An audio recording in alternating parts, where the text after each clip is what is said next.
I am so excited about today's podcast. I have Liz Wendling here with the rainmakercoach.com. And Liz is a returning guest. We've had you here before. Liz, welcome. Thank you for having me again.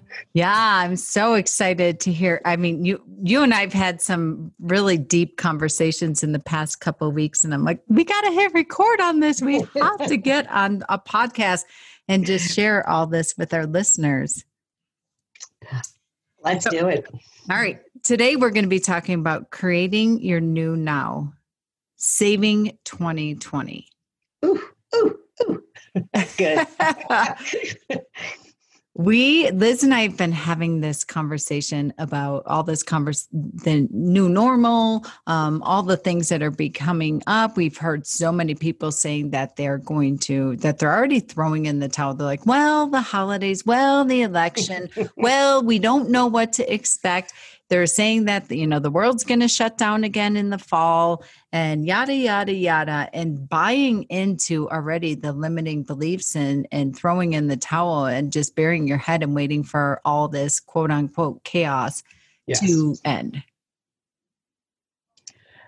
There's an old saying that says, and it's by Jim Rohn, it says, if you really want to do something, you'll find a way. And if you don't, you'll find an excuse. And that's what I hear a lot going on now. They're looking externally for the excuse to not do the work that has to be done in the now, the new now. And we're in full control of being able to tap into that, because if we're either making progress or we're making excuses. We can't have both. Wow. It's just so fascinating. I'm hearing the same things too. And I keep telling people excuses and reasons are the cemetery of your dreams. It's my favorite quote. That's a good one. We're sitting here mid-September, right? All right. We're not going to be all Pollyanna about this. We know there's a lot of stuff happening in the world and the politics and the government. There's a lot of uncertainty. There's a lot of controlled chaos, and there's a lot of emotional, reckless chaos that's occurring everywhere. And we, while I want to say we have no control of it, it's what are you going to choose? Are you going to stay in your own lane and be in control of the results that you can create and not give up on this quote unquote 2020 is a complete disaster, and really shifting to how to save 2020 for you by your definition? We didn't say save the world. We didn't say save the government. We didn't say save viruses. We said save your life, save your business, save whatever it is, and real anchoring and aligning to what's important to you and how you can, on December 31st, lay your head on your pillow and just have an enormous celebration for the personal victory of what you have accomplished. Exactly. And there's some things we need to do to be able to lay our head down and know that when the year ends, we did what we needed to. We took the steps that we said we would to be able to ensure a good rest of the year. And it's taken the reins back, stop kidding ourselves, and getting clear, deep down, really clear on what it is that you want. It's not lip service. It's not just hoping and praying. It's actually getting committed to what you want to see happen to the end of the year. I love that. Getting clear. And I think people talk about all this, goals and strategy and what have you. But I think it starts with that clarity. So talk to us a little bit. I mean, gosh, Liz, you have coached hundreds. You've nationally spoke. You've been on stages. You've worked with law firms across the country in regards to sales, in regards to rainmaking, everything. What would you say is the single greatest tip you could give us about really how to even get clear and gain that clarity? First, the one thing that I wind up usually hanging my hat on and stomping my foot around is what you had said, sales. Every business, every practice stays in business because someone is closing business. You can have the greatest marketing campaign in the world, but if you're not closing business, if people aren't saying yes to you, there's something in the way. So what I would say would be the biggest thing is to realize what's in the way of me not making the money I want, me not growing in the way that I want to. take a look at the boulder that's in the way. Can you push it? Can you move it? Can you get around it? Or is there something deep down that has to be done for you to be able to get rid of it completely? And a lot of times it's what we tell ourselves. It's a lot of times it's our mindset. And I think everything starts with mindset. And we could do a good job lying to ourselves and telling ourselves it's not that bad, or, you know what? No, I already took a class on that. I think I'm okay. I think I'm doing a pretty good job in my consultations. Well, pretty good doesn't cut it anymore. You've got to be magnificent, not just marginal and just getting by. You've got to be magnificent. So it's looking at your mindset and then what's in the way, and do you really want to fix it? Do you have the desire to move that out of the way so you can have what you say you want? So what's in the way? Wow. That one just hit me, square in the eyes. I'm in the middle of a launch and our funnel, of course, is a disaster and not working. And I remember first time I met you, like, stop with the funnel talk. Like, let's go back to basics. You have to just stop over complicating. I heard a quote recently, and I'm always get full of quotes, but I love it, where complexity will keep you broke. Oh, that's good. That is so good. And a lot of attorneys think that there's so much to business development and closing business. They think there's this massive skill behind it that they don't have time to learn. And if they don't learn at least some of the nuances of how the new consumer is buying these days, how the new post-COVID consumer wants to be sold to, wants to be talked to, wants to be communicated with, if you don't at least have those nuances down pat, you are at risk in your practice to set yourself up for failure. And I tell my clients now that your model and your message has to shift. Maybe it has to be a huge shift. Maybe it's just a little. But you've got to switch those, because that's how you're going to stay relevant. If you're not shifting your model and your message, you will be at risk. Yeah. Wow. So what's in the way? You get clear. You and I could probably list a million of them that we've heard over the years from attorneys. I don't have time. I'm tired. Yep. I'm exhausted. I'm sick of being the only one that has to push this. People delegate back up to me. Yep. I don't believe this one I'm hearing, people aren't spending money right now. I'm like, baloney. They're choosing. I know they're spending money because guess what? I saw a killer camper on Craigslist that I wanted. And by the time I clicked on it and picked up the phone and called the guy, it was gone. Like, people are spending money. They're just choosing where they're spending their money and how they want to spend it. And if you're a lawyer, lawyers are shining right now. You're in the personal services. Yes. You're selling solutions. You're selling relationships. That's a bunch of hogwash if that's what's keeping you stuck and what's in the way. Right. I was working with a divorce firm last week, and they were saying that they're just not getting divorced. They're not spending money. Meanwhile, they've had more consultations in 2 months than they had all year. And they're saying that people aren't spending money. What that's saying is your phone is ringing because your marketing is working, but what you're doing when the client shows up, that potential client shows up, doesn't connect with them. It's not moving them to take action. What you're doing isn't inspiring them to say, you're the attorney I want to work with. That's what's in the way. They're showing up. They're saying, I want to get divorced. But what you're doing in your consultations is causing them to say, okay, well, I'm going to think about it, or I don't have the money right now. And then they're going down the street to talk to another attorney who treats them in a different way and who understands how the new consumer buys legal services. Yeah. Yeah. I even love that analogy of the divorce attorney, because you hear everywhere like, oh, the COVID babies, that's going to be booming and divorces are going to be equally booming. And it goes back to you saying your messaging.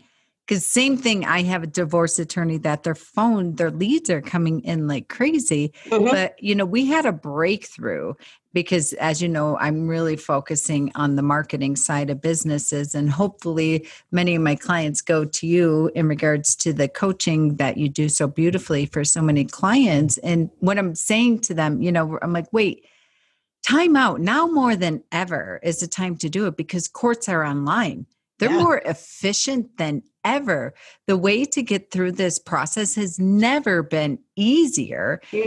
And to be able to start the ball rolling and to get your paperwork done and to get clear on what it is, start some of your, filing emotions or what have you. Right. Your messaging is not up to par for this person, and speaking into now more than ever is the time to seize this. And this is what I'm hearing from law firms, like, oh my gosh, with having a lot of these courts online, it's phenomenal. We've never gotten through the process faster in the history of time. And imagine a faster process with also some updated, relevant new skills and have another way to connect, communicate, and engage with people who are ready to hire an attorney, but they'll only hire an attorney if all of that is in place. If you can't connect with me and engage with me and talk to me like the human being I am, show me the value that you have, I'm going elsewhere. And they walk with their feet. They may tell you they don't have the money, but really what's behind it is you didn't show me your value. I didn't like how you communicated with me. So I'm going to take my money and my business somewhere else. That's what they're really saying. Yes.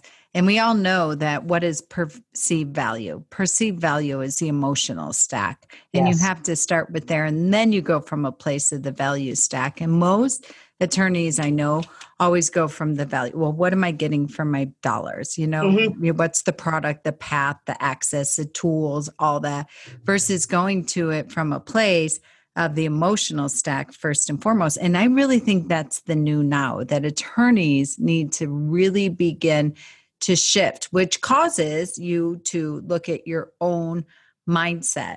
If you are coming from this place of, okay, what am I getting for what I'm paying for, versus communicating in a different light of not what is the price, but what is the cost if you don't do this. Right.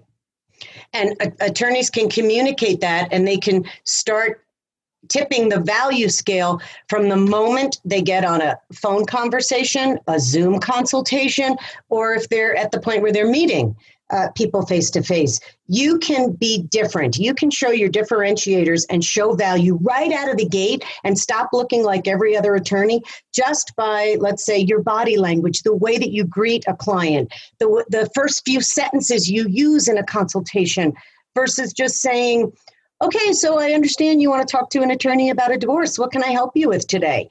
Where is the value in that? Starting there, you have so much ground you have to cover now to start building credibility and trust, when you can take a pause, have a different conversation in the beginning so that that connection is made. That person starts to trust you. Their walls start to go down, and a whole other conversation ensues because you've showed them, I'm a person too, and first I want to get to know you as another human being sitting across from me.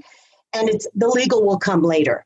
And that's what people want. They don't want to get right down to business. Oh my goodness. Yes. It's funny that you say that, even the personal side, because now attorneys have such an amazing opportunities. And I get so excited about the ones that have really made the shift at the beginning of this pandemic in March.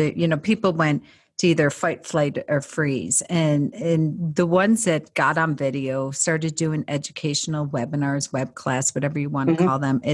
I have an attorney, and he's like, it's his client service coordinator. She's cracking up. She goes, I don't know. Our phone is ringing off the hook, and all people are saying is, I want to talk to the guy.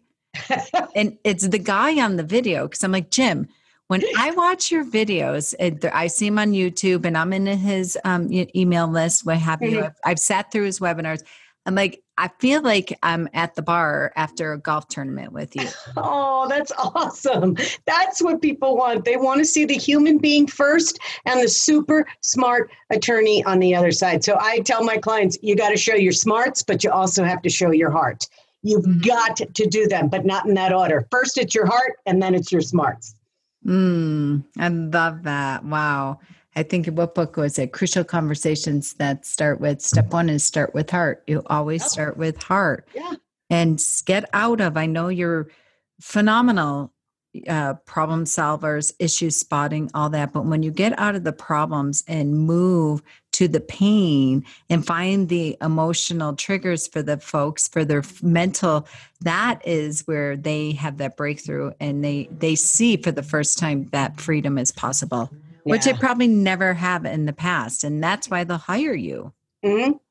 Because it gets easier. There's freedom that comes with that. When you're picking up the phone, doing a Zoom consultation or face-to-face, when you understand the process of how people make decisions, what they need in the first few minutes to start opening up to you, what they need in the middle of the conversation, and how they want you to treat them at the end.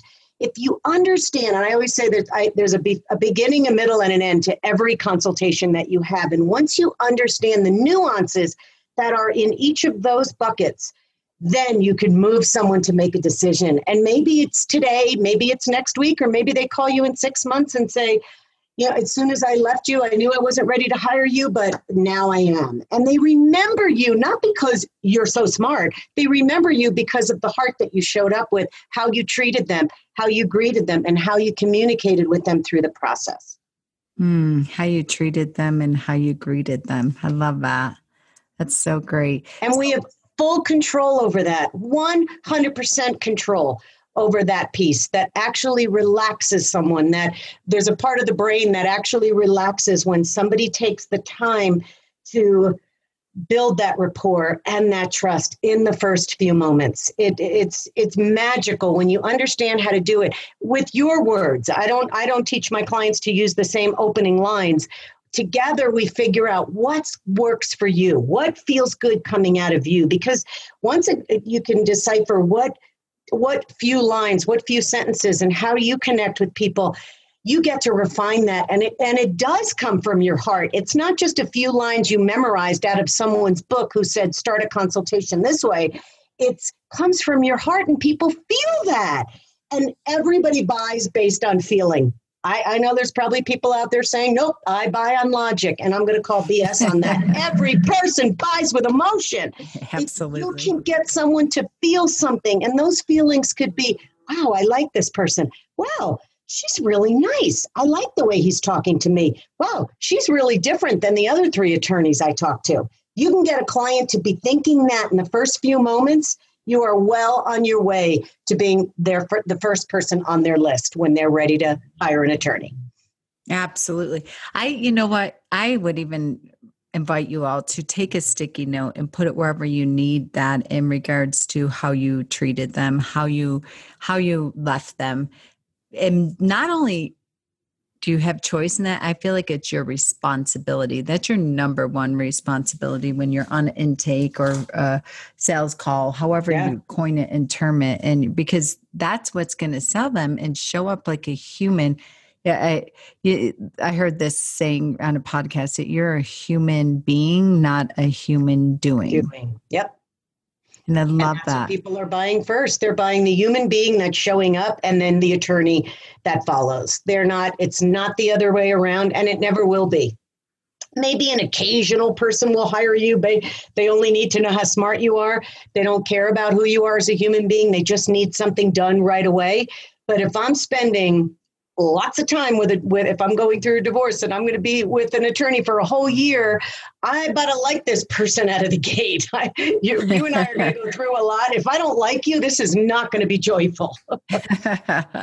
Absolutely.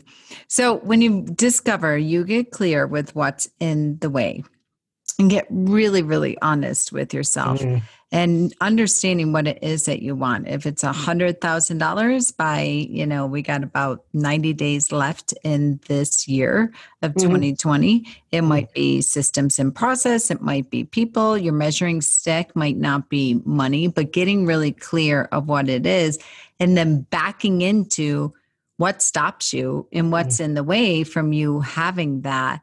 I love that. And then I love what you said next. And then do you have the desire in getting really clear? So attorneys love strategy. Heck, human beings love strategy. Right. They write thousands of dollars for, weight loss plans and what have you, and whatever it is that you're trying to transform in your life. But Liz, you and I were talking before we started recording today about a mastermind group. And you said, I talked to so-and-so. And honestly, what just really shook me in that meeting was that they were completely honest and said, I don't have the desire to run that hard. Yeah. And I so appreciated her honesty. She thought about it at first and was like, oh, that sounds like a good idea. And I could tell by her voice got really high.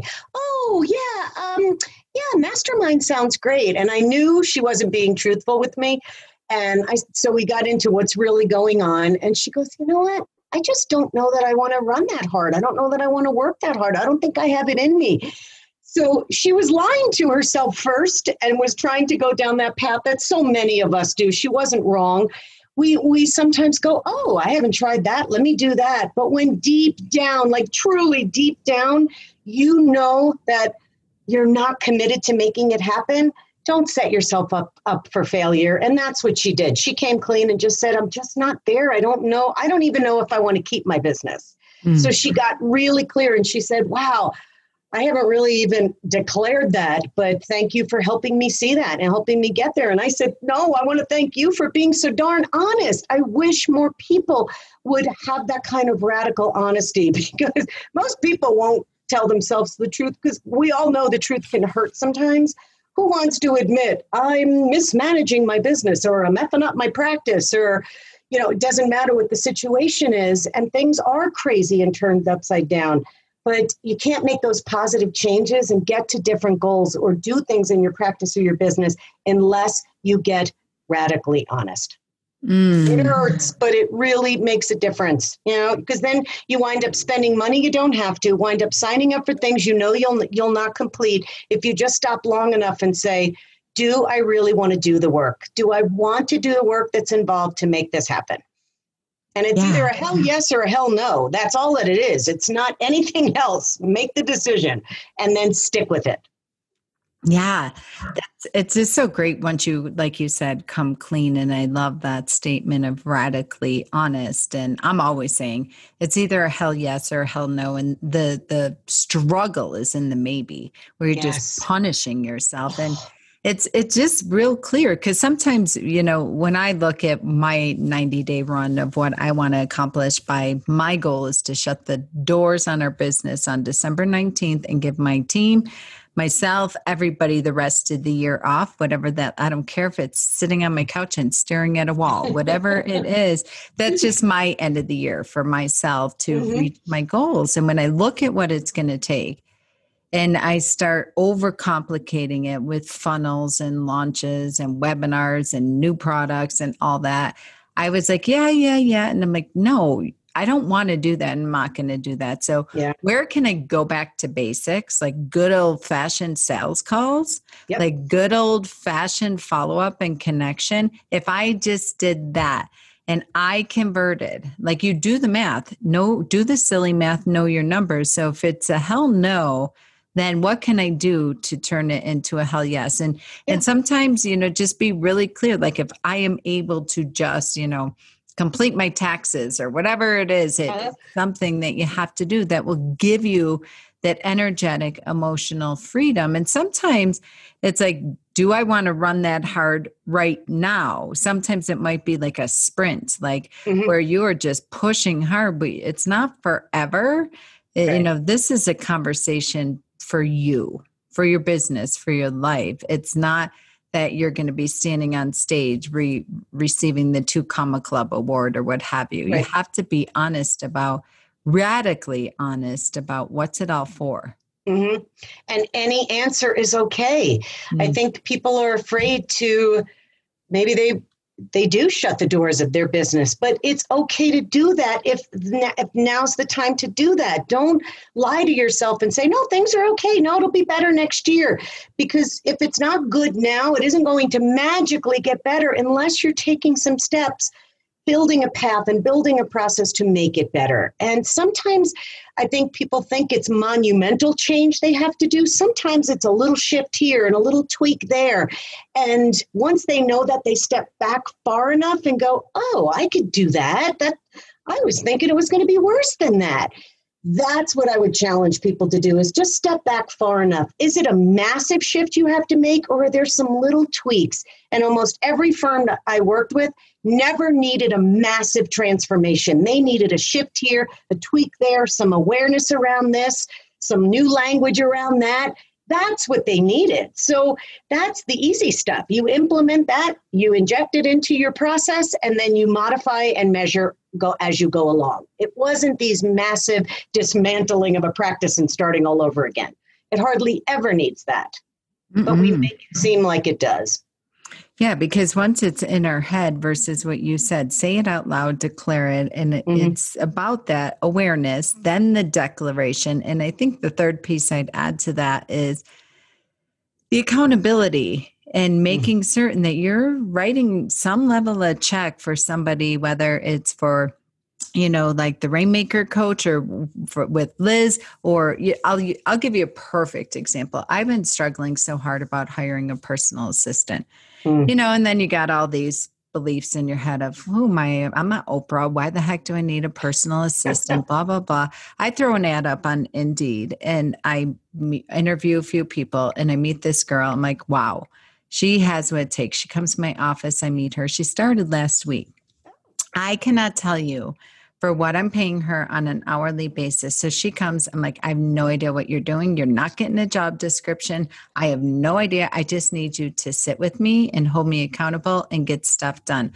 I mean, little things that I have just been driving me crazy. And it's interesting because when I did the ROI of what she saved me on day one by just like calling and getting refunds on airline tickets when COVID hit that I hadn't done, to, conference refunds, to all this other stuff. I'm like, holy cow, like that was a 10x return on investment after 4 hours. And I started thinking, and you just helped me realize this, that what's in the way and what stops me is I let myself off the hook. I know I got to make 10 sales calls, or I have to do whatever needle moving work that is attached to me reaching my goals and dreams and or increasing my revenue or business or what have you.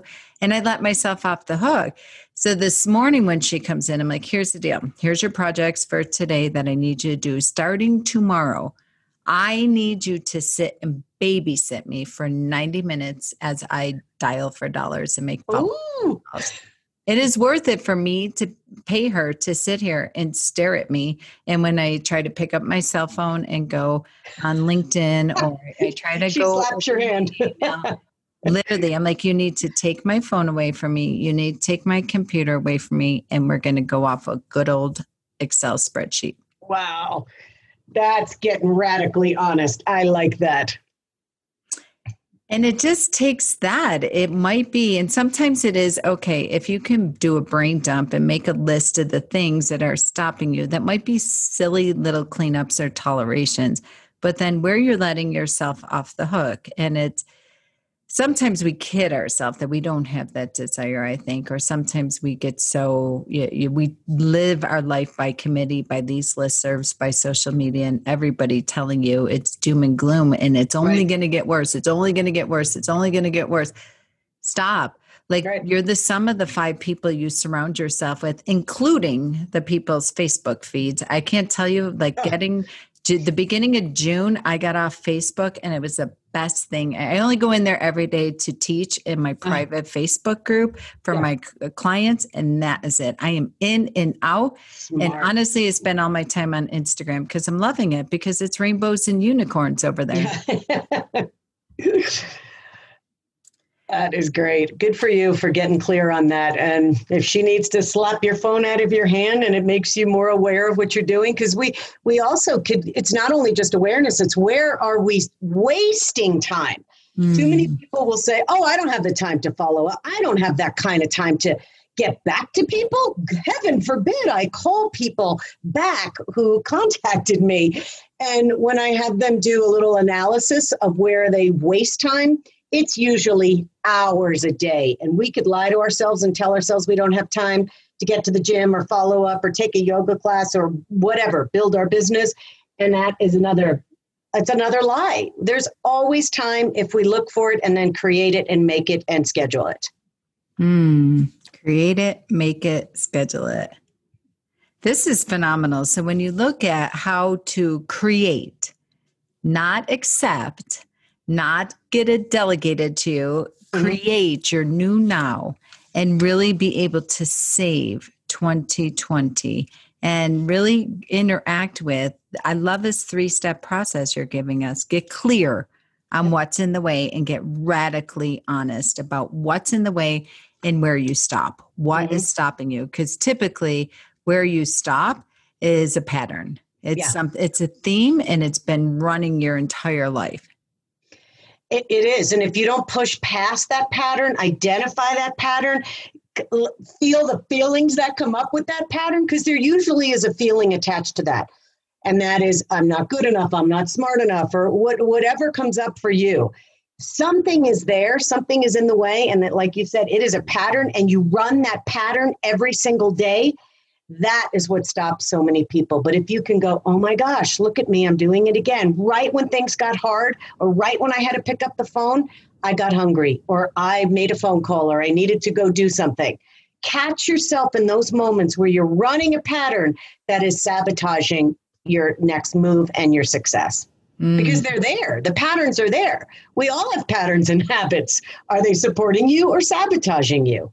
Yeah, and sometimes even the patterns are you reach your goal and then you go and celebrate, and then you have to create this whole start restop so you don't stay. So many people I hear when we really dig deep in where they stop, they're like, if they do a 90-day run, a 30-day run, sprint, whatever it is, they're like, yeah, I'm like at the 2-minute warning, and then I just self combust. I just blow up, and I'm just like, dollars, pounds, whatever it is, if you're losing weight, money, whatever it is, I'm like, oh my gosh, I was 3 pounds away from my goal. Oh my gosh, I was $5,000 away. And I don't know, this happened. I'm like, no, none of that. That's all circumstantial. That didn't happen. Your mind happened. That's right. And we're all doing any activity. We're either supporting our business, our practice, our goals, or we're actively involved in the sabotage to demolish it. But because we're at choice. And if we're conscious, not unconscious, because a lot of people are running around doing unconscious things and they don't even realize they're doing them. It's now putting up the antennas and becoming a little more conscious of the actions and the moves and the habits and the behaviors of your day. And that's where you can start noticing those patterns that are sabotaging or supporting you. I always joke, I tell my clients, you can't eat an entire bag of potato chips if you're conscious. You only do it when you're unconscious. So when you're 3 potato chips in, you have to ask yourself, is this going to support me or sabotage me?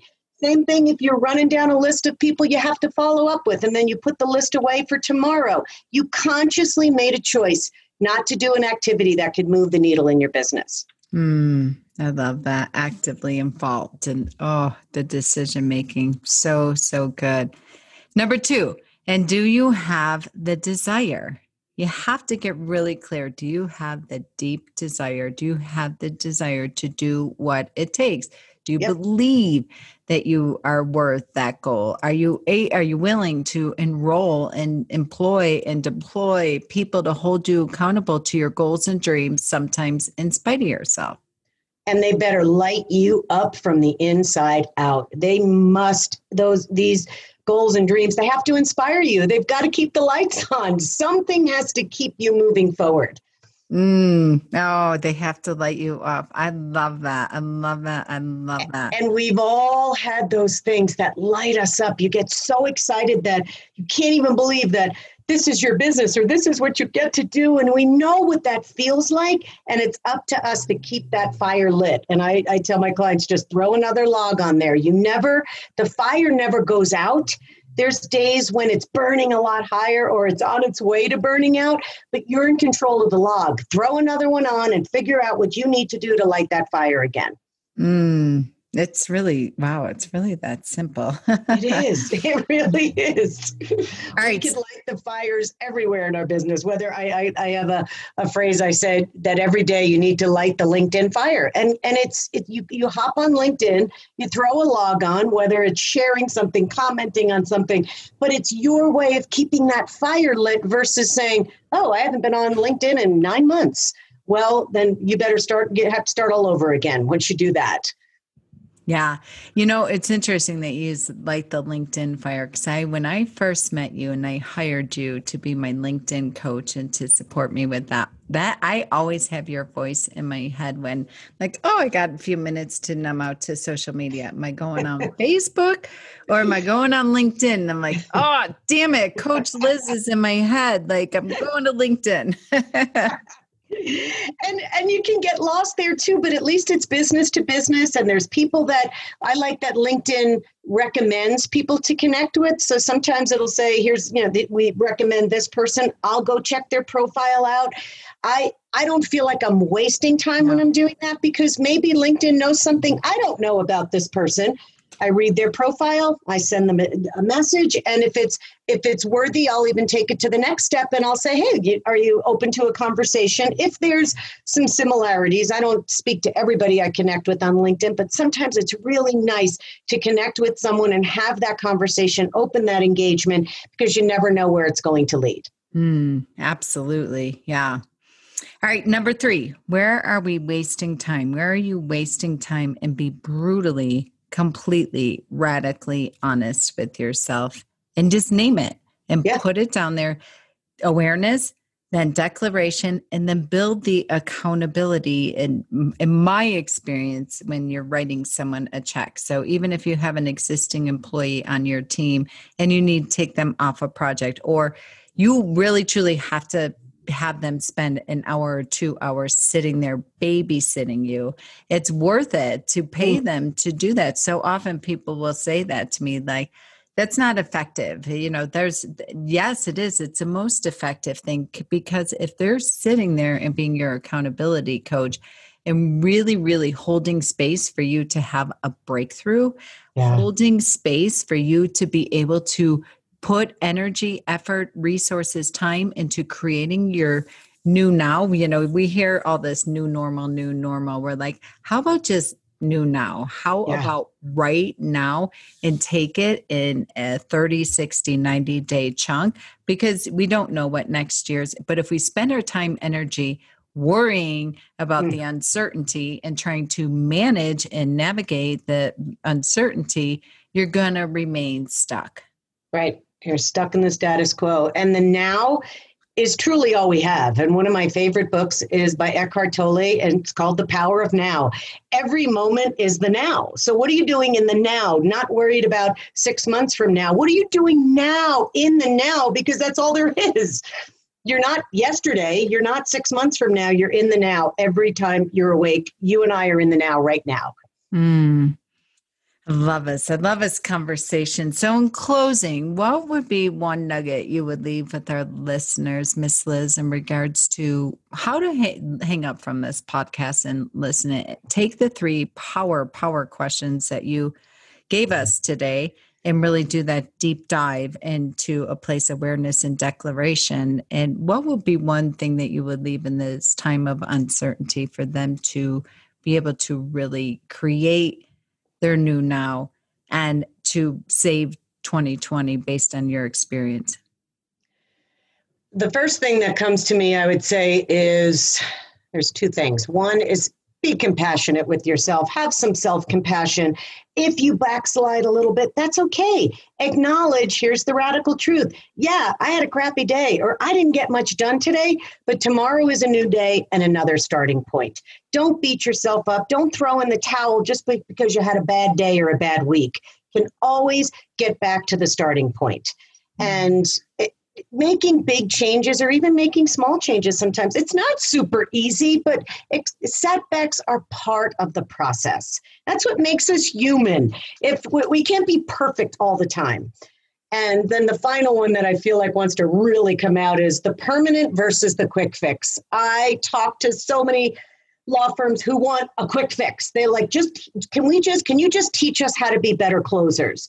And I know that that's a quick fix. Plus, I'd only be taking your money and doing nothing if I taught you closing techniques, because the closing has nothing to do with people not buying from you. So it's the permanent fix of what's really going on, learning in the process, learning how you got there, why you're there, and then learn the skills so that you stay there. Because the quick fix only propels you back to where you started, and sometimes it's worse. Often it's worse. Often it's worse. Yeah. It's like the person who does a radical diet, loses 60 pounds in 2 months, and then they're 3 months from now, they're 100 pounds overweight. So radical quick fixes don't work. Look for the permanent long-term solution that is going to help you run the race long-term. Oh, so good. So good. All right. That's a wrap. That's another episode of Hiring and Empowering Solutions. Until next time, I highly, highly, highly encourage you to reach out to Liz at the rainmakercoach.com. We will have rainmakingcoach.com. Thank you.